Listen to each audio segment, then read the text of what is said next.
تخيل معايا كده ان هم اخترعوا العربيات اللي بتطير وقريب بتمشي على الميه والذكاء الاصطناعي وكل ده، وانت لحد دلوقتي لسه بتنقل الملفات بتاعتك بالسلك اليو اس بي. طب انا بنقل بالبلوتوث، ده عادي؟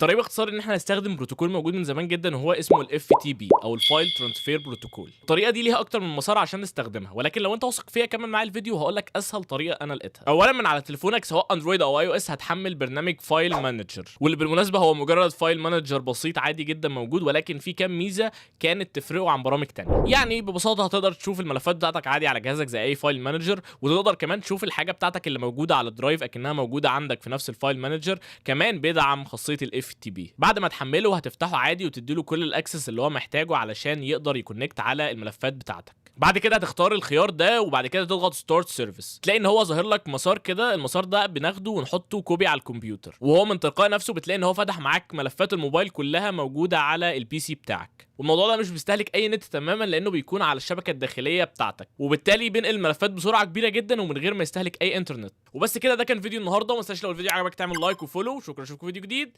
سلام عليكم.